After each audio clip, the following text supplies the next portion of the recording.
Rekli ste da se to zvala, kako se to zvalo?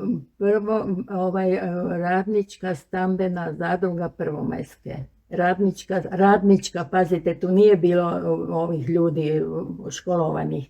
To su bili, rekla sam vam, radnici koji su znali raditi, jer se moralo tu sa alatom raditi, A majstori su tu bili, koji su bili plaćeni, zidari, ovog krov, tu je moj muž sa tim čovjekom radio, on je tu stasao zanac, znate, on je sve krovove, ja sam znala njemu nositi ručak nedjeljom, on je tu gore na krovu radio i to je bilo sirotinja. Negdje sam sliku imala. Se sjećate kako je izgledao teren prije nego što se... Trava, jer ja sam radila u Getaldusu, gospođa, ja sam tu da išla u Getaldus, znate, po Boroveskoj, tako je. To je bila tu trava, tu su bile kuruzište, tu je bila tu desat ovaj dućan, tu je bila jedna mala kućica, potok je tu išao. Tu je išao potok, a ovo tu preko, to su bili vrtovi, Tako da to je bilo sirotinski dio, to je teška periferija bila. Već od Svetica, od te Sesvetske, to je bila, do Zvonimirove je bilo kao grad. Peščenica, to je bila Peščenica, a ovo je sad, ono je stara Peščenica, a ovo je ta nova Peščenica. Ali teška periferija.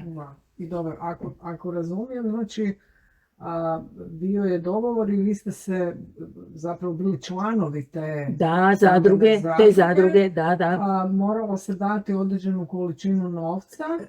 Ne, novac nismo ništa davali, sa radnom snagom je bilo tih 25% uračunato da smo dobili kredite, jer mi smo kredit plaćali poslije kad smo preuzeli, znate, kad je to bilo gotovo, znate, to je bilo mukotrpno, je to bilo jako, ljudi su iz posla odmah došli tu i to se je radilo bez pardona, kiša, ružno vreme.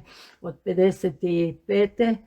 se je počelo raditi, 58. smo se u jesen uselili, ali u Siru. Ako sam dobro razumela, znači radnici sami, znači članovi Prvomajske radničke zadruge su sami gradili kuće, čuli smo od gospodina Marinca da je bio čovjek koji je vodio računa da sve kuće budu iste. Apsolutno, znači, to je bilo uvijek, to je bilo sve to je taj predsjednik te zadruge, on je bio školovan čovjek, čujte, zato mislim, on je to sve bilo pripremljeno, tako da kad je se počelo 55. raditi, jer to nije bilo ad hoc, čujte, da je to sve bilo pripremljeno, nacrte, imam ja to sve te nacrte i to, zapravo to sam i Dameru dala djeci, da oni to dalje.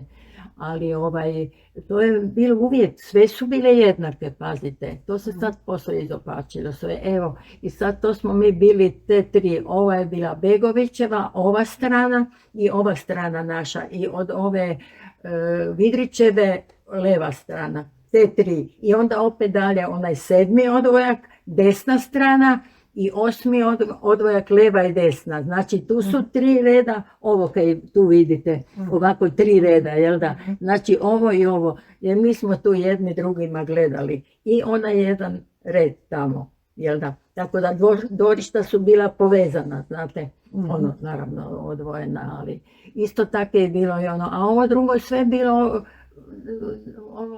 kako se zove, trava i jer sad i tam su se krovovi radili u ovom dijelu. Da li se sjećate nekih ljudi koji su radili u Prvomajskoj, a koji su vam tu bili susjedi? Sjećam se, tu su bili Bašnici, tu su bili ovi Bolteki, tu je bila njihova mama, gospođa Boltek, ona je bila najstarija, ona je to kad sam vam rekla kuhala za ove radnike, jer bilo tu i radnika, pazite, zidari, ovi majstori koji su, jer ovi ljudi koji su došli sa tim lopatama, krampovima i tim alatom, oni nisu znali, oni su morali imati nekoga koji pokazuje kako se radi, ne, tako da, onda, znam sve, čujte sad kad bi išla, ova tu kuća na broj 2, to je došlo iz Đakova obitelj jedna i oni su dali čitav udio za celu kuću, su dali gotovinu u banku i sa tim se onda plaćalo ove radnike koji su zidari i ovo kaj sam vam rekla. Onda kad je to bilo gotovo, gospođo, onda ste ko na lutriji, znate, to je sve bilo, to nije znao ko za koga ko radi kuću, to se sve radilo ono redom, ono. I onda su se izvlačili ko na lutriji, koja je čija kuća. I onda šta još ti odnosi sa ljudima, čujte, to je bilo tako, to su prijateljstvo, to je bilo idila, to je bilo prekrasno, znate, ljudi svi su se znali jer su znači 55., 6., 7., 8., to su se upoznali svi, prijatelji, braća, drugim riječima bi rekao čovjek. Tako da sve se to radilo zajednički, znate, tako da bilo je lijepo, bilo je. Dobro. A još je priča oko toga, to je vaš sin baš bio rekao, da su prvo bili ti odvojci, znači od 1. do 8., a onda da se tek naknadno dobilo ova pjesnička, odnosno imena književnici. Sad onda vidite, ne znam vam to reći, da znam da smo morali mijenjati ove legitimacije i to sve, ali to je već negdje bilo, već smo dosta tu bili kad se dobilo po književnicima i pjesnicima. I kako je to bilo, osim što ste mogli mijenjati osobno? Ne, to je bilo lijepo, bili smo ponosni, čujte, to je bilo naselje književnika, pjesnika, to je bilo milina jedna, tako da. Ne, to smo bili ponosni. Ali kogod je došao i prijatelji koji su došli, to su svi ovaj dio, to je sve bilo u cvijeću, čujte, to nije bilo betonirano, to su ovi ulazi, to je sve bilo, sve je cvalo, nema više toga, toga više nema. Ali se sjećate kad se krenulo graditi ovo naselje Limenki?